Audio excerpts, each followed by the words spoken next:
Hi, hello everyone. Welcome back to RS and DHIYA'S channel. Today we are going to see daily use sentences. The daily use sentencesல usage of should. இப்போ நம்ம should வந்து எங்கெங்கெல்லாம் use பண்ணுவோம் அப்படிங்கிறத நம்ம இன்னத்த கிளாஸில் பார்க்க போகிறோம். should அப்படிங்கிறது வந்து ஒரு டியூட்டினஸ், அட்வைஸ் இந்த மாதிரி இடங்களில் யூஸ் பண்ணுவோம். அதாவது நம்மளுடைய கடமையை சொல்லும் பொழுது நம்ம மற்றவங்களுக்கு அட்வைஸ் பண்ணுறோம் இல்லைங்களா, அந்த இடங்களில் நம்ம ஷுட்டு யூஸ் பண்ணுவோம். இப்போது வாங்க பார்க்கலாம். இது வரைக்கும் நீங்கள் சப்ஸ்கிரைப் பண்ணாமல் இருந்தால் please subscribe to our channel RS and DHIYA'S channel. Learn well and talk well. This is entirely for beginners. இப்போ நம்ம கடமை அறிவுரை அப்படின்னு சொன்னால் you should pay your fees அப்படின்னு சொல்கிறேன்னு வச்சுக்கோங்களேன். அது வந்து நம்ம அட்வைஸ் கிடையாது இல்லையா, கடமை தானே. ஃபீஸ் பே பண்ணுறது அப்படிங்கிறது கடமை. அதனால் அந்த இடத்துல நம்ம ஷுட் யூஸ் பண்ணலாம். You should come in time அப்படின்னு சொல்கிறது அது கடமை, டியூட்டி இல்லைங்களா. அதே வந்து யூ ஷுட் ஸ்டடி வெல் அப்படின்னு சொன்னால் அது வந்து அட்வைஸ், அறிவுரை இல்லைங்களா. அப்போது அந்த கடமையை சொல்லும் பொழுது, அறிவுரை சொல்லும் பொழுது நம்ம வந்து அந்த ஷுட் அப்படிங்கிறது தான் நம்ம யூஸ் பண்ணுவோம். வாங்க எக்ஸாம்பிள்ஸ் பார்க்கலாம். First one, you should work hard.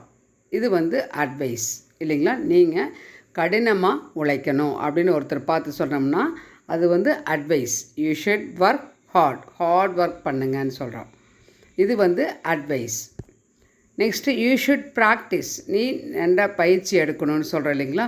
இப்போ கோச் இருக்கார் அப்படின்னு சொன்னால் நீ நல்லா ப்ராக்டிஸ் பண்ணணும் அப்படின்னு சொல்கிறோம். இப்போ இங்கிலீஷில் பேசணும் அப்படின்னா நல்லா ப்ராக்டிஸ் பண்ணணும் அப்படின்னா யூ ஷுட் ப்ராக்டிஸ் வெல் அப்படின்னு சொல்கிறோம். அப்போது அதுவும் அட்வைஸ் தான். Next one, you should repay ₹1000.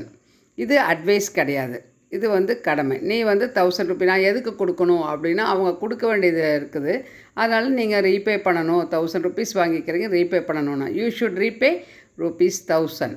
இந்த இடத்துல டியூட்டினஸை காட்டுது இல்லைங்களா. அடுத்தது பாருங்கள், யூ ஷுட் டேக் ரெஸ்ட்டு. இது வந்து அட்வைஸ். இப்போ நம்ம டாக்டர்கிட்ட போகிறோம், உடம்பு சரியில்லாமல் இருந்தால் அதனால் நீங்கள் கொஞ்சம் ரெஸ்ட் எடுக்கணும், இப்போ லீவ் போட்டுக்கோங்க ஆஃபீஸ் அப்படி சொல்கிறாங்க இல்லைங்களா. அப்போ you should take rest, you should take some rest அப்படி கூட சொல்லலாம். இது வந்து நம்மளுக்கு அட்வைஸ் அப்படிங்கிறதுக்காக தான் இந்த இடத்துல ஷுட் யூஸ் பண்ணிக்கிறோம். நெக்ஸ்ட் பாருங்கள், யூ ஷுட் க்ளீன் திஸ். இதை நீ வந்து க்ளீன் பண்ணணும் அப்படிங்கிறது this is your duty. Clean the vessel, clean your bookshelf அப்படி எல்லாம் சொல்கிறோம் இல்லைங்களா. க்ளீன் அப் அது எல்லாமே டியூட்டினஸ். Next one, you should consult a doctor. நீங்கள் டாக்டரை கன்சல்ட் பண்ணணும் அப்படிங்கிறது வந்து ஒரு அட்வைஸ் கொடுக்குறாங்க. டாக்டர் கன்சல்ட் பண்ணாமல் நீங்களே செல்ஃபாக ஓனாக வந்து மெடிசன் எடுத்துக்கக்கூடாது அப்படி சொல்கிறோம் இல்லைங்களா. அது வந்து இட்ஸ் அ குட் அட்வைஸ். அதனால் இந்த இடத்துல ஷுட் யூஸ் பண்ணிக்கிறோம். நெக்ஸ்ட் பாருங்கள், யூ ஷுட் கம். நீ வர வேண்டும். You should come in time அப்படி சொல்கிறோம் இல்லைங்களா, அதுக்கு இது டியூட்டி, கடமை. Next, you should be with me. நீ என் கூட இருக்கணும் அப்படிங்கிறது ஒரு அட்வைஸாக எடுத்துக்கலாம், கடமையாகவும் எடுத்துக்கலாம். இப்போ வந்து பேரண்ட்ஸ் சொல்கிறாங்க, ஒரு எல்டர் ஓல்டு பேரண்ட், ஓல்டாக இருக்காங்க, அவங்க வயசில் பெரியவங்க, அவங்களுடைய சன் அல்லது வேறு டாட்டர் அவங்கள சொல்கிறாங்க என் கூடவே இருக்கணும்னு. You should be with me அப்படி சொல்கிறாங்க. அது வந்து அவங்களுடைய டியூட்டினஸை காட்டுது. சில நேரங்களில் அது அட்வைஸாகவும் கூட எடுத்துக்கலாம். அடுத்தது, யூ ஷுட் இன்ஃபார்ம் தெம். இது வந்து அட்வைஸ் கிடையாது, கடமை. நீ வந்து அவங்களுக்கு இன்ஃபார்ம் பண்ணணும். இன்ஃபார்ம் பண்ணாமல் விட்டுட்டு பார்த்திங்களா, நீ இன்ஃபார்ம் பண்ணணும் அப்படின்னு சொல்கிறோம். இப்போது பேரண்ட்ஸ்க்கு நீங்கள் இன்ஃபார்ம் பண்ணணும் அப்படின்னு சொல்கிறது, டீச்சர்ஸ்கிட்ட சொல்கிறது, அல்லது கிட்ஸ் வந்து சில விஷயங்கள் சொல்லி அனுப்புனாங்க அப்படின்னா அது வந்து டீச்சர்ஸ்கிட்ட சொல்கிறது அல்லது பேரண்ட்ஸ்கிட்ட வந்து சொல்கிறது, இதெல்லாம் வந்து ஒரு டியூட்டினஸ் அப்படிங்கிறது தான் சொல்லுது. அடுத்தது, யூ ஷுட் லீவ் இம்மீடியட்லி. நீ உடனடியாக கிளம்பணும் அப்படின்னு சொல்கிறோம். இது அவங்களுடைய டியூட்டினஸ் எடுத்துக்கலாம். இது அட்வைஸ் அப்படிங்கிற இடங்கள்லையும் கூட இது நம்ம எடுத்துக்க முடியும்.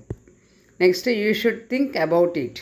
நீ அதை பற்றி அல்லது இதை பற்றி நீ யோசிக்க வேண்டும் அப்படின்னு சொல்கிறோம்.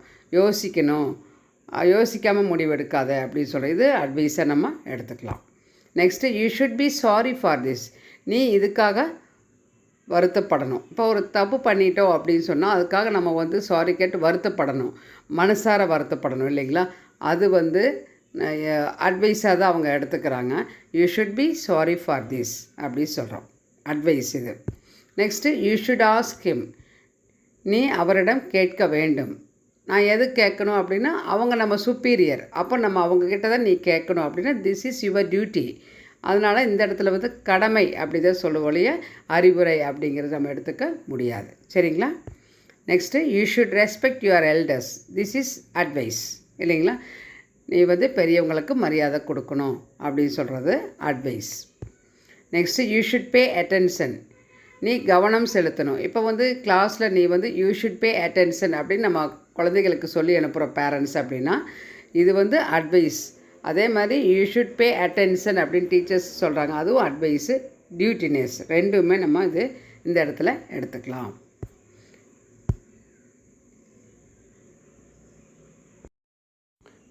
I hope this class will be very useful to you. If you like this class means please give your like and share, give your comment in the comment box. Thanks for watching.